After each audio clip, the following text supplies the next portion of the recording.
60 Great Ghost Stories, read by H. Washington Sawyer.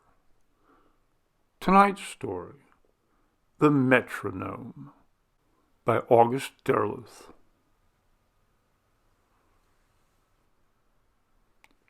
As she lay in bed, with the pleasant concealing darkness all around her, her lips were half parted in a smile that was the only expression of her relief that the funeral was over at last. And no one had suspected that she and the boy had not fallen into the river accidentally. No one had guessed that she could have saved her stepchild if she had wanted to. Oh, poor Mrs. Farrell, how terrible she must feel! She could hear the words ringing faint and far away in the close-pressed darkness of the night. What remorse she had fleetingly felt when at last the child had gone down, when he had disappeared beneath the surface of the water for the last time, and when she herself lay exhausted on the shore, had long since passed from her. She had ceased to think how she could have done it. She had even convinced herself that the river bank had caved in accidentally, that she had forgotten how weak it was there, and how deep the water below, and how swift the current. In the next room her husband moved. He had suspected nothing. "Now I have only you," he had said to her, sorrow in the worn lines of his face. It had been difficult for her those first few days, but the definite consignment of Jimmy's body to the grave had lessened and finally dissipated the faint doubts that haunted her. Still, thinking soberly, it was difficult for her to conceive how she could have done it. It was certainly impulsive, but irritation at the boy and hatred because of his resemblance to his mother had fostered her desire. And that metronome! At 10 years, a boy ought to have forgotten such childish things as a metronome. If he had played the piano and needed to keep time, that might have been a different thing. But as it was, no, too much. Her nerves couldn't have stood it another day. And when she had hidden the metronome, how he had enraged her by singing that absurd little ditty which he had heard Walter Damrosch sing in explanation of the nickname Metronome Symphony for Beethoven's Eighth on one of the Friday morning children's hour programs. The words of it, those absurdly childish words, which Beethoven had sent to the inventor of the metronome, ran through her mind, ringing irritatingly in the chambers of her memory. "How do you do, how do you do, how do you do, my dear Mr. Melso?" Or something like that. She could not be sure of them. They rang insistently in her memory to the second movement of the symphony, beating like a metronome, tick, tick, tick, tick, endlessly. The metronome and the song had after all crystallized her feeling for the son of Farrell's first wife. She thrust the song from her memory.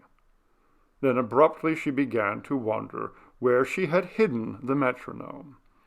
It was rather a pretty thing, quite modern, with a heavy silver base, a little hammer on a grooved steel rod extending upward against the background of a curved triangle of silver.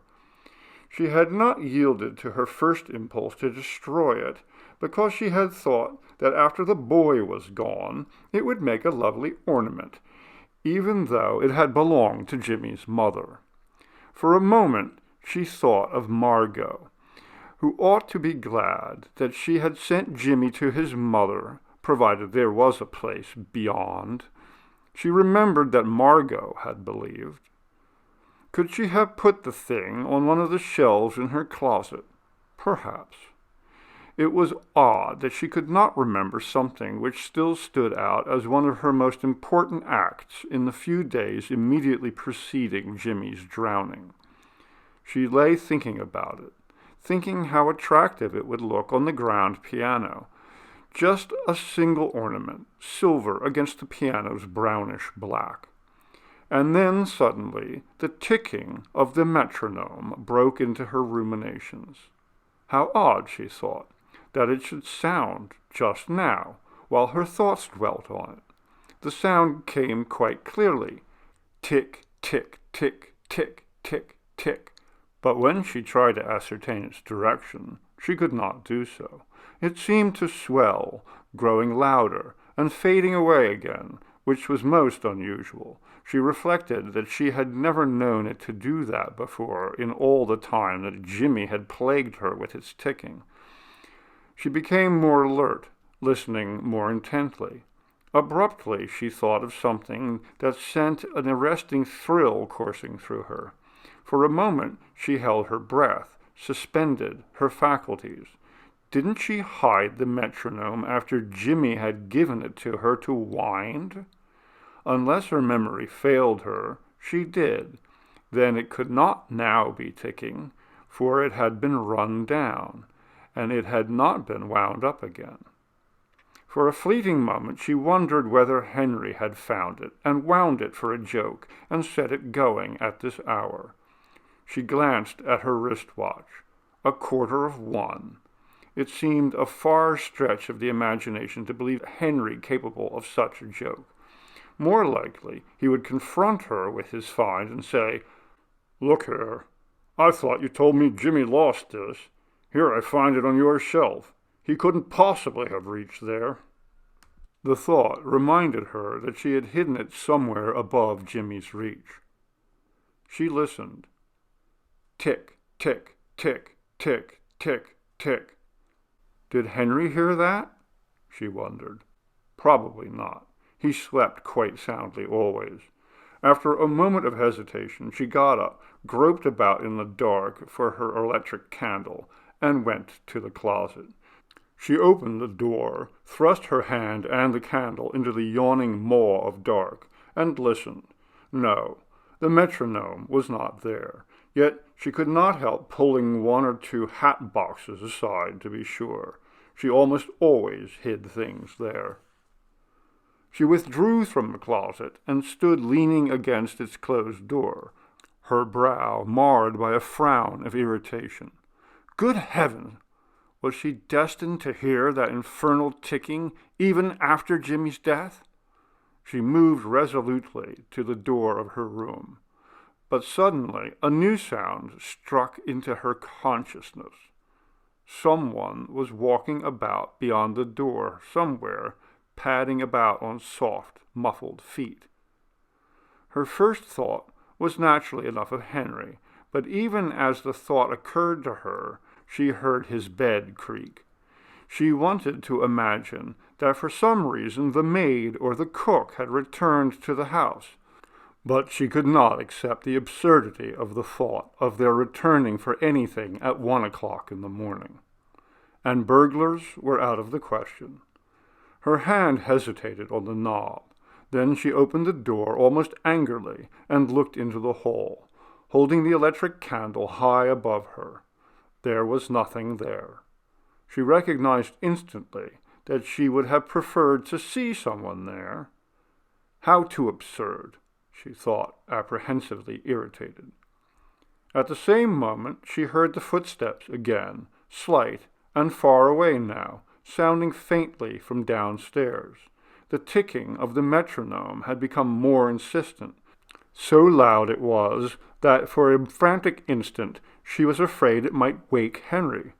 And then came a sound that flooded her being with icy terror, the sound of a little boy's voice singing in a far place. How do you do, how do you do, how do you do, my dear Mr. Melso. She fell back against the door jamb and clung there with her free hand. Her mind was in turmoil. But in a moment the voice had faded and died away, and the ticking of the metronome sounded louder than ever. She felt only relief as she heard its sound superseding that other. She stood for a few moments, pulling herself together, Then she tightened her fingers about the electric candle and went slowly along the corridor, pressing herself close to the wall. As she approached the top of the stairs, she clasped her other hand about the small tube of light, so that whatever was below might not see. She descended the stairs, apprehensive lest they creak and betray her presence. There was nothing in the hall below, but there was a sound from the library. Gently she pushed the door open, and the ticking of the metronome welled out and engulfed her. She did not at once see beyond the threshold. Only after she had stepped into the room did her eyes catch sight of the vague little shadow against the opposite wall, an indistinct thing wandering along the line of the wall, peering behind furniture, looking upward at the bookcases, reaching phantom hands into corners. Jimmy, looking for his metronome. She stood immobile, her very breath held within her by some impending horror. Jimmy, dead Jimmy, whom she had seen buried that morning. Only the strength of her will saved her from pitching forward in a faint. On came the spectral child. Toward her it came. Past her it went, searching, prying into every nook where the metronome might be hidden, around again and again. With a great effort she found her voice. "Go away!" she whispered harshly. "Oh, go away!" But the child did not hear. It continued its phantom quest, futilely covering the same ground it had already covered many times. And the insistent tick, tick, tick, tick of the metronome continued to sound like the strokes of a hammer in the oppressive night-haunted room. Her hand slipped nervously from the tube of light just as the child passed her.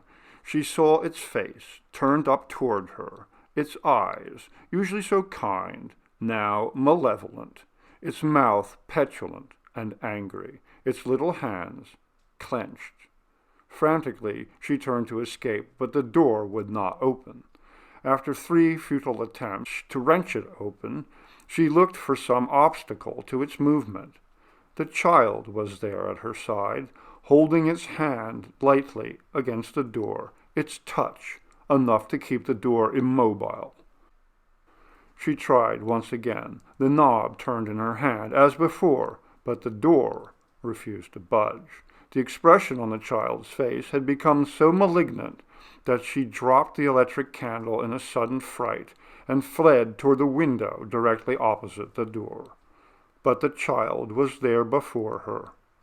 She tried to raise the window, slipping the lock with her free hand. It would not move. Even before she looked, she felt the child's hand holding down the window. There it was, vaguely white, transparent, leaning lightly against the glass. It was the same with the other window the room contained. When she tried to raise her hand to break the glass, she found that the child had only to stand before the window, and her hand could not penetrate through the air to the glass. Then she turned and slipped into the dark corner behind the grand piano, sobbing in terror. Presently the child was at her side.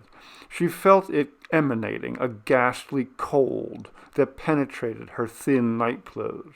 "Go away! Go away!" she sobbed. She felt the child's face pressed close to her, its eyes seeking hers, its eyes accusing her, its phantom fingers reaching out to touch her. With a wild cry of terror, she fled.